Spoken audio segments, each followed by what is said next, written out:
India out campaign চলছে। ইন্ডিয়ার সে অর্ধ শতাব্দীর জুলুম অত্যাচার, ইন্ডিয়া যে বাংলাদেশের উপরে তারা যেগুলো চালিয়েছে, বা আপনারা জানেন আসলে তারা আমাদের সার্বভৌমত্ব স্বাধীনতা তারা অস্বীকারই করেছে। আমাদের প্রবাসী সরকারের সাথে যে 7 দফা চুক্তি ছিল, সেখানে কি ছিল যে বাংলাদেশে কোনো সেনাবাহিনী থাকবে না। এটা দেশ হলো? বাংলাদেশের কোনো পুলিশ থাকবে না, বাংলাদেশের কোনো পররাষ্ট্র নীতি থাকবে না। আপনি এই তিনটা শুনলে তো মাথা নষ্ট হয়ে যাওয়ার কথা। যার কারণে সৈয়দ নজরুল ইসলাম সাহেব এই চুক্তি করার পরে বেহুশ হয়ে পড়ে গিয়েছিলেন। যাই হোক, ভাগ্য ভালো, বঙ্গবন্ধু আসার পরে তিনি ভারতীয় সৈন্য এই দেশ থেকে সরাতে পারবে না। ভারত সিদ্ধান্ত নিলে সৈন্য সরবে, না হলে তোমরা সৈন্য সরাতে পারবে না, তোমাদের কোনো ইখতিয়ার নেই, এই বিষয়ে কথাই বলতে পারবে না। যার ফলে আত্মসমর্পণের দিনে কি হয়েছে, সেই ভারতীয় অরোরা এসে পাকিস্তানের নিয়াজি থেকে দেশটা বুঝে নিয়েছে। তো আমরা কি 71-এ তারা আমাদেরকে স্বাধীন করেছে? আমাদের দেশ দখল করে নিয়েছিল, আমাদের দেশ আমাদের থেকে কেড়ে নিয়েছিল সহযোগিতার নামে। যা বঙ্গবন্ধুর মতো বিশাল ব্যক্তিত্ব, আল্লাহ তাআলা ওনাকে রহমত করুন, এই জন্য দোয়া করি। উনি এসে যখন বলেন, গান্ধী সাহেবা আপনি কবে আপনার সৈন্য আমার দেশ থেকে সরিয়ে নেবেন, সেটা একটু শুনতে চাই।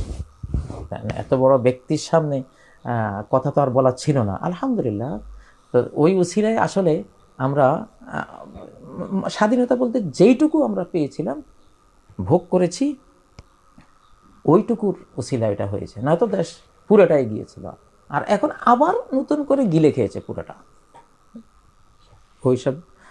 তো যাই হোক, এখন এই ক্যাম্পেইনটা যখন জোরদার হচ্ছে, তখন আমি দেখছি কি আবার ওই যে অমুক মৌলানার এই এই এই ফতুয়া, তমুক মৌলানার এই ফতুয়া, সাহাবিরা সত্যের মাপকাঠি কিনা জানে, ওরা জানে। সেই সেই সেই আমাদের পার্শ্ববর্তী দেশের ওনারা, সে চাণক্য নীতি নির্ধারকরা জানে যে মুসলিমদের মধ্যে এগুলো আছে। এটা ইন্টারন্যাশনালি গবেষণা হয়। আর যেহেতু এখানে ইসলামের সবচেয়ে দুশ্মন ইহুদি আর মুশরিক, এই দুইয়ের বিশাল এক সমন্বয় আছে এখানে। তো ইহুদিরা দেয় বুদ্ধি, আর এরা সেটাকে বাস্তবায়ন করে, মুশরিকরা। তো তো যাই হোক, এখন তো এরা করলো কি যে ইন্ডিয়া আউট ক্যাম্পেইনকে একটা মায়ের দিতে হবে, বুদ্ধিভিত্তিক মায়ের। এখন এরা ভয় পাচ্ছে, এটা যদি বাংলাদেশ পুরো জাতিটাই আলেমদের সাথে ওলামাদের পিছনে, ওলামারা যদি ঐক্যবদ্ধ হয়ে যায় আর এই জাতিকে একটা ঐক্যবদ্ধ প্ল্যাটফর্ম দিয়ে দেয়, তাহলে সর্বনাশ হয়ে যায়। ইন্ডিয়া আউট না হয় আর উপায় নেই, অতএব আলেমদের মধ্যে ভেজাল লাগাই দেয়। এখন যেই আলেমরা এই সময়ে এসে এই সত্যের মাপকাঠি নিয়ে অমুক মৌলানার অমুক বক্তব্য, তমুক মৌলানার বক্তব্য নিয়ে আপনারা মিডিয়া যারা কথা বলবেন, হক বলেন আর না হক বলেন, দুইও দল না হক। যিনি হক বলেছেন তিনিও না হক, তিনিও অন্যায়কারী, তিনি তার অজান্তে দেশের সার্বভৌমত্ব বিকিয়ে দেওয়ার কাজটা করেছেন। সৎনিয়তে কাজ করেছেন, কিন্তু দেশের স্বাধীনতা, দেশ যে একটা স্বাধীন হওয়ার একটা একটা একটা বীজ বপন হয়েছে এই বাংলাদেশের মধ্যে, সে বীজটার উপর আপনি কুঠারাঘাত করছেন। খবরদার কোনো আলেম, আমি দেখেছি, আপনারা হয়তো ভাবছেন কাজী সাহেব কিছু বলে না কেন, কোনোদিন বলবো না। দেখেছি আপনারা হয়তো ভাবছেন কাজী সাহেব কিছু বলে না কেন, কোনোদিন বলবো না। কোন ভেজাল আলেমদের মধ্যে একটা একটা ভাঙ্গন, যেটার কারণে ওলামাদের সারা জীবনের সমস্ত কর্মফল সুফল ভোগ করে ইহুদিরা, আর কারা? দুশ্মনরা। আপনারা এখন যে ঝগড়া, এটা টোটাল তাদের পরিকল্পনা, যে আন্দোলন দানা যাতে না বাঁধে, এরা যেন ঐক্যবদ্ধ না হয়, লাগাই দেয় এদের মধ্যে। ফাররেক তাসুদ, ডিভাইড অ্যান্ড রুল। ব্রিটিশরা যে ডিভাইড অ্যান্ড রুল, এই যে বাবরি মসজিদ, রামের জন্ম, এটা এই মশলাটা তুলছে এই ব্রিটিশরা এখানে। তাদের আগে তাদের একটা লোকের, ওই নামটা তারা এখন মনে আসছে না, সে গিয়ে এই মশলাটা তুলছে হিন্দু মুসলিম লাগিয়ে দিয়ে তারা শাসন করার জন্য। তো এখন সেই নীতি তো এখানে করা হচ্ছে। এই জন্য কোনো আলেমের, হারাম আলেমদের জন্য মিডিয়ায় এসে কোনো মাসলা নিয়ে বিতর্ক করা হারাম আপনাদের জন্য, এটা একবারে অবৈধ আপনাদের জন্য। আপনাদের এসব তর্ক বিতর্কের সুফলটা টোটাল নেবে দুশ্মনরা। আপনি জানতেছেন না যে যে আমি 25 বছরে মিডিয়ায় আমি বক্তৃতা করেছি, 40 বছর মাহফিলে বক্তৃতা করেছি, 40 বছর বুখারী, মুসলিম, তিরমিজি, নাসাইর সর্বোচ্চ হাদিসের কিতাবগুলো শিক্ষকতা করেছি, দেখেছি সচক্ষে, দেশে বিদেশে এগুলি সব দেখেছি। সারা জীবন কাজ করলাম, আমি ফল পেলাম না। আমার একটা ভুলে, আমার হিংসার ভুলে, আমার পরনিন্দার ভুলে, আমার পরশ্রী কাতরতার ভুলে, আমার বিভেদ মোল্লা হওয়ার ভুলে। আমি বিভেদ মোল্লা কেন হব? আমি তো মুসলিম। আমার একজন আলেমের সাথে কোনো কথা যদি ডিফার করে, তাহলে আমি ফোনে ব্যক্তিগতভাবে বলবো, জানাবে এই বিষয়টি মনে হয় এরকম হলে ভালো, বা আমি এটা বুঝতেছি না, আপনি একটু আমাকে এই বিষয়তে হেল্প করতে যান। আমরা করবো মিডিয়া এসে এইভাবে এমনভাবে জাতিটাকে ভাগযোগ করে, সেই সেই সেই ডিভাইড অ্যান্ড রুল। তাহলে আপনি সারা জীবন মুহাদ্দিসি করলেন, সারা জীবন ইমামতি করলেন, আপনি সুবক্তা, বিশ্ববিখ্যাত বক্তা, কিন্তু আপনি মিডিয়ায় বসে অমুক অমুক অমুক এই কথা বলেছে, সে এই, অমুক এটা বলছে সেই, যখন এটা বলবেন তো বাস পাবলিক দুই টুকরা হয়ে গেল। একটা জাহাজ আপনি টাইটানিক বানাই দিলেন, অক্ষত জাহাজকে দুই টুকরা করে দিলেন, বাস চললো। এরপরে আপনি কিসের ইন্ডিয়া বিরোধী ক্যাম্পেইন করবেন? আপনি তো এখন মোল্লা মোল্লা মোল্লা বিরোধী মোল্লা মোল্লা মোল্লা বনাম মোল্লা মারামারি করতে করতে আপনার ওই যে নজরুলের কথাটা, যে হানাফি, শাফিঈ, মালিকি, হাম্বলি তখনও মেটেনি গোল, এমনই সময় ইবলিস আসিয়া কহিল তোল পিতল। হ্যাঁ, আগামী আরো অর্ধ শতাব্দী আপনাদেরকে গোলাম বানাবে আপনাদের এই বেবুজা কাণ্ড যদি আপনারা চালিয়ে যান। কখনো মিডিয়া এসে আপনারা এগুলো নিয়ে বলবেন না কথা, কে সত্যের মাপকাঠি, সত্যের মাপকাঠি না, অমুক মৌলানা কি বলছে, ওনার থাকুক, ওই মৌলানা মারা গেছে, ওই মৌলানা নিয়ে কোনো কথা থাকলে কোন মৌলানার, আল্লাহর কোরআন ছাড়া কোথায় ভুল নেই বলেন? আল্লাহর এই কোরআন একমাত্র নির্ভুল। আমার জীবনে কত ভুল থাকতে পারে, ইবনে কাসির লিখেছেন, কত ভুল বের হবে ইবনে কাসিরের মধ্যে। তাবারি লিখেছেন, সেখানে ঐতিহাসিক তারিখে তাবারি বিশ্ববিখ্যাত, গ্রহণযোগ্য। ভুলের কারণে কেউ অগ্রহণযোগ্য হয়ে যায় না, ভুলের কারণে অগ্রহণযোগ্য হয়ে গেছে ইবলিস। আর আর যারা ভুল করেন ইসলামিক বইতে, এরা তো যখন ধরিয়ে দিবেন, যদি মূল লেখক উনি বেঁচে থাকতেন, উনি তো রব্বানা যালামনা আনফুসানা ওয়া ইল্লাম তাগফির লানা ওয়া তারহামনা লানাকুনান্না মিনাল খাসিরিন বলে চোখের পানি ছেড়ে দিয়ে আপনার শুকরিয়া আদায় করছেন। কোন ইমাম ভুল করে, ভুল থেকে ঊর্ধ্বে? মানুষ কি কেউ? কুল্লুকুম খাত্তাউন ও খায়রুল খাত্তাইনাত আত-তাওয়াবুন, তোমরা সবাই ভুলকারী, তো সর্বোত্তম ভুলকারী হলো যারা ভুল বুঝে ফিরে আসে, শুদ্ধের দিকে ফিরে আসে। এটা আমাদের নীতি হওয়া উচিত। পাপের বিরান বাগে ফোটে, ক্ষমার জীবন ফুল। জেলখানায় থাকতে একটা গান লিখেছিলাম, মানব জীবন বাঁচিয়ে রাখে কিছু কিছু ভুল, পাপের বিরান বাগে ফোটে, ক্ষমার জীবন ফুল।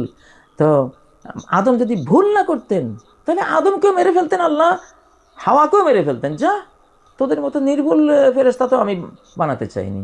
আমার ফেরেশতারা নির্ভুল, আমি তো বানিয়েছি। তারা ভুলও করে না, কাঁদেও না, ভুলও করে না, তারা কাকুতি মিনতিও করে না, তাদের ভুলও নাই, তাদের পাপও নাই, গুনাহও নাই, তাদের চোখের পানিও নাই। আমি তো চাই যে একটা জাতি আমি বানাবো, ভুল করবে সে অটোমেটিক, তার ভুল করতে না চাইলেও তার ভুল হতেই থাকবে, আর ভুল বুঝবে, আর চোখের পানি ফেলে আমার কাছে ক্ষমা চাইবে, সে কাঁদবে, কাকুতি মিনতি করবে, আমার কাছে বলবে, আল্লাহ তুমি আমাকে মাফ করে দাও, আমাকে ক্ষমা করো, আমি মাফ করে দিব, ক্ষমা করে দিব। আমি তো ওরকম দুখান হাত চাই, ওরকম দুটো চক্ষু চাই, ওরকম একটা অন্তর চাই, যেটা আমার আমার আমার কাছে কাঁদবে, আকুতি জানাবে। তো ভুল না হয় তো সবচেয়ে বড় ভুল।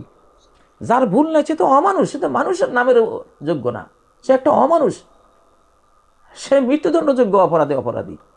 আল্লাহ নিজে বলেছেন সহিহ মুসলিমের হাদিস, লাউলাম তুজনিবু লাযাহাব আল্লাহু বিকুম, যদি তোমরা গুনাহ না করতে, আল্লাহ তোমাদেরকে, ভুল না করতে, তোমাদেরকে আল্লাহ তাআলা এই পৃথিবী থেকে ডিলিট করে দিতেন। মানব জাতি, এই নামের কোনো জাতি পৃথিবীতে আল্লাহ রাখতেন না। ওয়ালা জাআ বিকওমিন ইউজনিবুন, আল্লাহ এমন সম্প্রদায় সৃষ্টি করতেন, ইউজনিবুন, যাদের বৈশিষ্ট্য থাকতো তারা গুনাহ করে ফেলতো, ভুল করে ফেলতো, হাজার শুদ্ধ করে বলতে গেলেও তারা ভুল করবেই। এক কবি একবার বলছিল, ইন্নি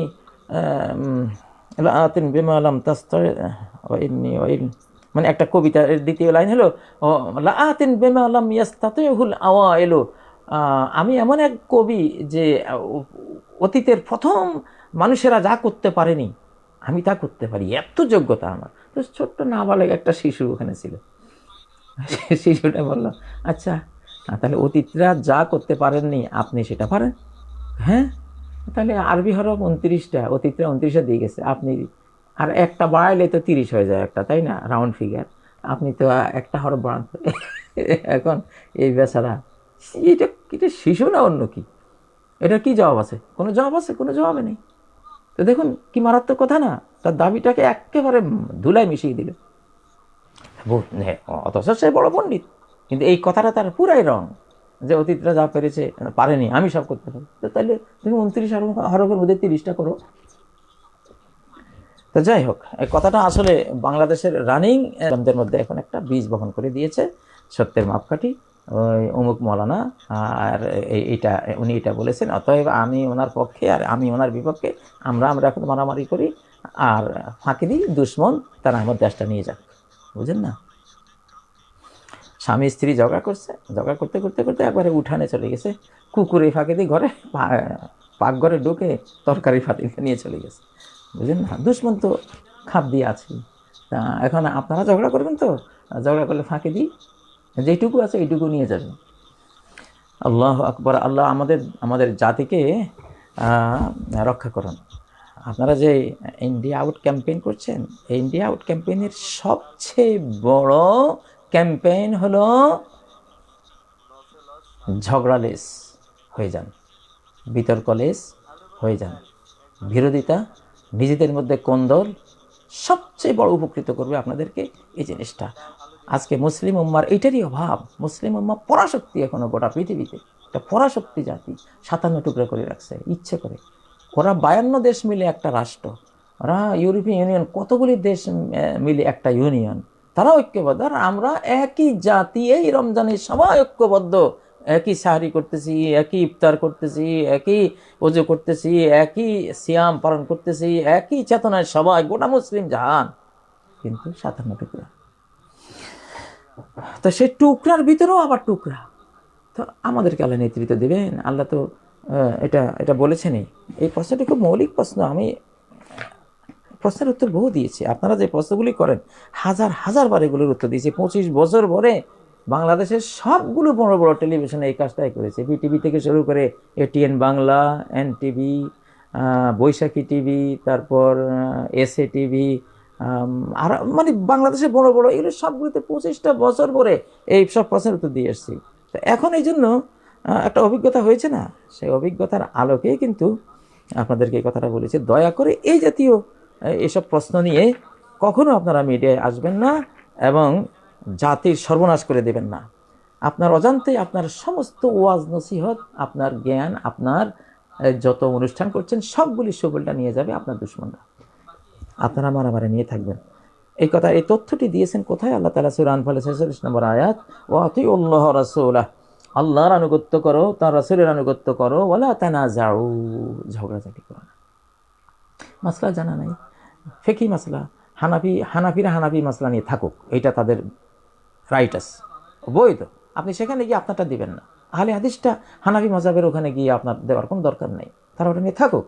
আহলে হাদিসের ইয়ে নিয়ে থাকুক, সেখানে গিয়া হানাফি মাসলার ইজতিহাদ দেওয়ার কোনো প্রয়োজন নেই, তারা তাদের ওখানে থাকুক।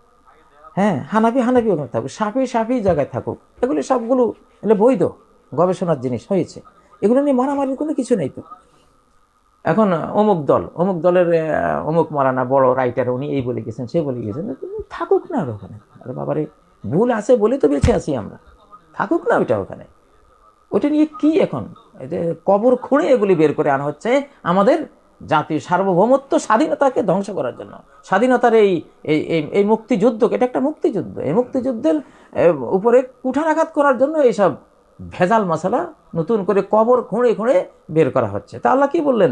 ওয়ালা তানাজাউ ফাতাফশালু, ঝগড়া করো না তাহলে ব্যর্থ হয়ে যাবা, পরাজয় বরণ করবা, পরাজয়। ওয়াতাযহাবা রিহুকুম, তোমাদের রাষ্ট্রশক্তি, জাতীয় শক্তি শেষ হয়ে যাবে। রিহ মানে হলো দৌলা, এখানে তাযহাবা দৌলাতুকুম, তোমাদের যেটা রাষ্ট্র ক্ষমতা, মুসলিম উম্মাহ, মুসলিম জাতির যে একটা ঐক্যবদ্ধ ক্ষমতা, এটা বিলুপ্ত হয়ে যাবে। আপনারা এখন যে ঝগড়া শুরু হয়েছে, এটা হলো যেটুকু শক্তি আছে এটুকু বিলুপ্ত হয়ে যাবে। খবরদার, এগুলি টোটাল, এগুলি বর্জনীয়। এসব কিছু নিয়ে কোনো কথা বলবেন না মিডিয়ার মধ্যে। আমি জবাব দেবো না এটার, এটা কোনো অপ্রয়োজনীয় একটা প্রশ্ন, কোনো দরকার নেই। যাই হোক, আল্লাহ তাআলা আমাদেরকে হেদায়েত করুন, আমাদেরকে ঐক্যবদ্ধ থাকার তৌফিক দিন। গো বাছুর পূজা করতেছে, গরুর বাছুর পূজা করতেছে, শিরকে আকবর। গো বাছুর বানিয়ে পূজা শুরু করে দিয়েছে। হারুন আলাইহিস সালামকে তিনি রেখে গেছেন, হারুন আলাইহিস সালাম সেটা দেখছেন, তাই না? হারুন আলাইহিস সালামের সামনে ঘটনা করতেছে, কিন্তু হারুন আলাইহিস সালাম তাদেরকে গো বাছুর পূজায়, তখনকার যে পরিবেশটা ছিল, এখন বাধা দিলেই ঐক্যবদ্ধ বনি ইসরাইল দুই টুকরা হয়ে যাবে, একদল এটাকে নিয়ে থাকবে, আরেকদল আউট হয়ে যাবে, তারা মারামারি লেগে যাবে।